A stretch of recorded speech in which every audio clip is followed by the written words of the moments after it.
Wizardry, the League of the Crimson Crescent is a fine book. It's a run-of-the-mill fantasy story where the hero is transported to another world and becomes a prophesized chosen one. It's kind of a fun story, but it left me with a handful of questions. Some of them about the plot, and one of them about the branding. I'll get more into that stuff later, but for now, let's just go over the story and see where this whole thing goes. The book starts off with our main character waking up naked in a cave. Yeah, his name is Bill, and he has lived a very coddled life in New York. It sounds like he works in New York City, and his parents are dead, and he was raised by his grandparents. None of that matters, by the way. Bill stumbles around the cave for a little bit until he finds a sword, and then he gets attacked by an orc, but he doesn't really know it is an orc. This happens when he exits the cave. He realizes that he's not in our world anymore after he murders the orc, and then saves a group of cat people, who are known as Felpers in this world, from another group of orcs. They lead him to a town where he learns that in this world, the human population has been enslaved because they are blamed for the death of the previous king. At some point in this world, there was a revolution or something like that brought this thing called the Unnamed One to power. And in the city that they're in, a regent is ruling the city. And then from there, the story takes place in this city, and we never leave it at any point. Bill quickly gets used to this world that he's in, despite the fact that it's just filled with anthropomorphic characters. So you have dog people, you have dragon people, you have lizard men, and then there are the usual high fantasy tropes of like elves and dwarves as well. Also fairies and gnomes. So he gets used to this city really quick. He gets backstabbed by some of the people because there's a lot of hatred towards humans in this world. And he very quickly starts causing problems, at least for the regent and the government of the city. He frees a bunch of human slaves, he saves a gladiator from a fixed match, and he frees some of his companions from a torture chamber. Then he kind of stops being important to the story, and we start focusing on other characters, who are way more interesting than Bill is. It is a little odd, but we switch to this mage who has an unpronounceable name. It's spelled Zynaryyxx. So I think it's Zinrax, but no idea how I'm supposed to pronounce this, so I'm just not going to mention his name ever again. He seems to be the main character for probably the last third of the book or so. He gets a lot more character development than the other people that we've met in this book, so yeah, he's kind of a more interesting character. He's a fairy, and he basically wields just a super powerful magic. He's really kind of like an older character. He acts as a mentor for everyone, and he has just an awful lot of conversations in this book that don't go anywhere, or take up an entire chapter just to pad out a chapter. At least that's the way it feels when I was reading it. All of our heroes are from different races in this world, and it kind of ties into the whole prophecy of the Chosen One, where this Chosen One will appear from a cave, and he will kill the Unnamed One, and he's going to bring together all of the races, and everybody's going to live in harmony, and it's going to be wonderful. So as it turns out, the big evil person in this is the Regent. She is the one who summoned the Unnamed One to this world, and she was our little gnome mage, our fairy mage. She was engaged to him at one point. That's fun, isn't it? Yeah. So they cause a whole bunch of problems. They ended up breaking into the castle, finally, when they start the revolution to overthrow the government. And then Bill meets the Regent, finally. And the Regent starts lying about a whole bunch of stuff, about how she brought Bill to this world. We don't know it's a lie yet, but it does get explained a little bit later. This is kind of used as a reason why Bill can't kill the Regent, because apparently if you summon a creature to one plane of existence, you're immune from that creature. It's not allowed to harm you. Whatever. So, yeah. Apparently Bill is told he can't kill the Regent, and everybody just kind of buys into that. This is also why the Unnamed One can't kill the Regent, and it feels kind of stupid, but hey, whatever.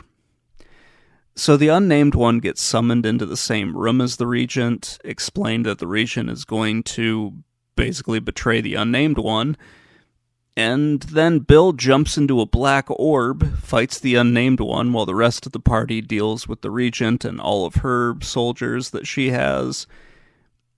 And then the citizens of the city break through the castle, and they start joining the fight. Bill kills the Unnamed One, and the party kills the Regent.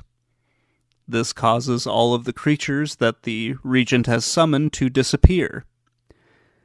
But Bill doesn't disappear because he was not summoned by the Regent, making the entire lie that she told kind of pointless, but whatever. At least I felt it was kind of pointless. Then a month goes by, I think. At least I think that's the way it's explained. A month goes by, and we learn about what happened in the city, how everything is kind of returning to normal, people are being more accepting of humans and whatnot, and there is apparently no way to send Bill back home. Or at least that's what I think they're saying, because they ramble on about nonsense for a little while, so I think that there's no way to send Bill back home.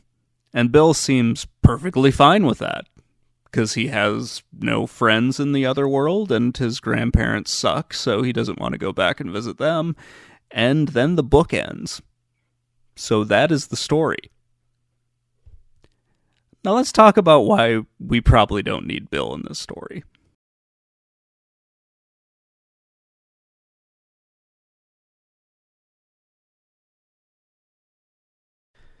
The author does do a pretty good job of trying to explain why Bill is needed in this story.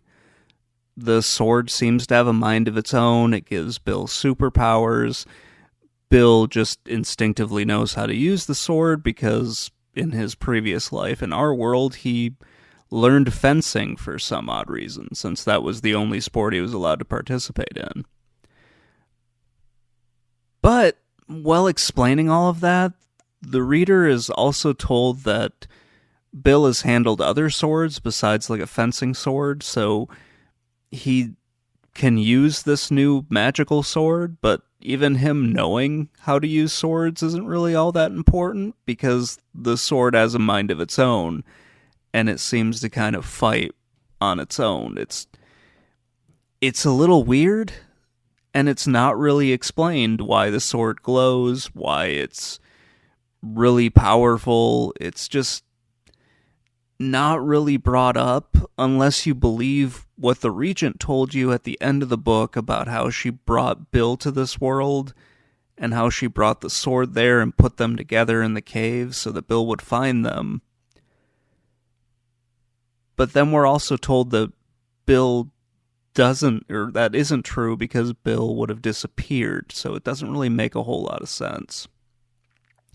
For most of the book, and most of the important things in this book, Bill just isn't involved with what's happening, or he's listening to boring conversations and not understanding what's going on.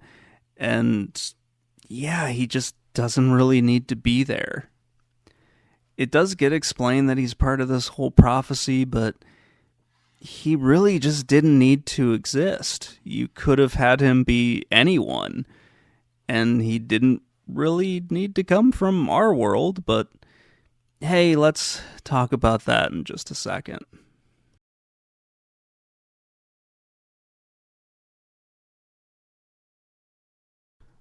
No, I don't think Bill needs to be from Earth. He could have been an escaped slave, or he could have been a traveler from another kingdom. Him being from Earth is a way to kind of explain this world to the reader, but it could have been done very differently if he had just happened to be a traveler from one of the kingdoms that we aren't really told about, but we know exist because of the way the book actually explains things. Bill being from Earth stops mattering after like the first few chapters, especially since there's no language barrier for him and he quickly adapts to the world around him. He's also given an awful lot of money at the very beginning, and he just instinctively knows how to spend it. And then he just kind of seems pretty happy about not going back. It makes me wonder about his life on Earth and how crappy it must have been for him to just not want to go back there at any point and really not put a whole lot of effort into going back. We're told a little bit about his life on Earth, but I'm confused about why he isn't concerned about how the people around him are going to feel about him being gone. I guess he just doesn't have any friends there, and he must really hate his family or they hate him. It is explained that his parents are dead, but he has other family members. He has his grandparents that he seems completely unconcerned about the fact that they might be upset that he's gone. Apparently he has no cousins, so none of them are going to care. It just seems really weird that he just so easily cuts ties with his former life and is like, okay, yeah, I live in this weird fantasy world now. I'm probably overthinking all of this, but oddly, he just stops being important to the story. The character and where he's from stop being important much sooner than Bill stops being important to what's going on. The other characters are given more really interesting stories and more depth to them than what Bill is. And then, yeah, he just really gives up on who he used to be and just decides, you know what, I'm living in this world now. Which leads me to my last question about all of this. Why did this have to be a Wizardry book?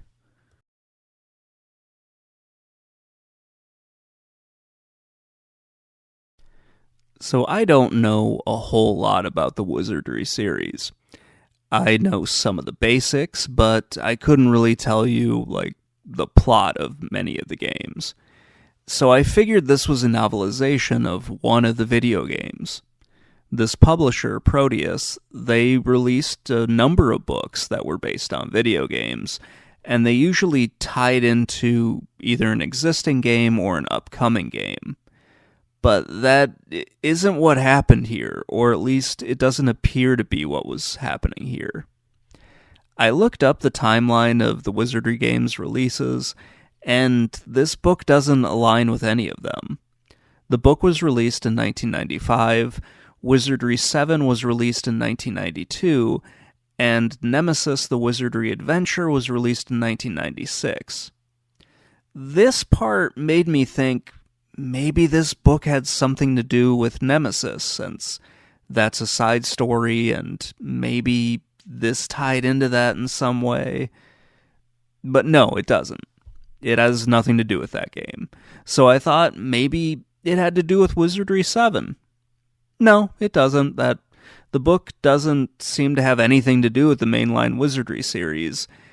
It isn't retelling one of the games before Wizardry 7. It isn't a retelling of the first game. It just is there. So why is this a Wizardry book? Like, what does it have to do with the series? I shouldn't be asking these questions about a book that I thought was kind of fun, and I should just sit back and enjoy the story and everything. But no, my mind wandered into, why is this book tied into Wizardry? It also could have been an Ultima book or something like that. It could have just been a standalone fantasy story about somebody getting trapped in an alternate world or something like that. In some ways, the story plays out a little bit like the Shadowkeep novel. You have an unlikely hero who rallies the races of a fantasy world to defeat some evil force. Thankfully, there are no kangaroo people in this world, so I didn't have to deal with that. But it does kind of feel a little bit like that novel. The answer to this section's question looks to just be lost to time. The publisher, Proteus, was a subsidiary of Prima Games, which closed down and then it seems like they've reopened again. Prima used to make strategy guides, and they shut down after purchasing a bunch of other strategy guide companies. And then from just looking at like Indeed and that sort of thing, it seems like Prima's back, but they're not doing the same thing, which sort of makes sense. After almost 30 years, I'm sure people have forgotten all about the books that Prima has published. Maybe I'll be able to look up something on the publisher at some point and put that in a different video. It's just another mystery I can add to the long list of things that I want to look into at some point.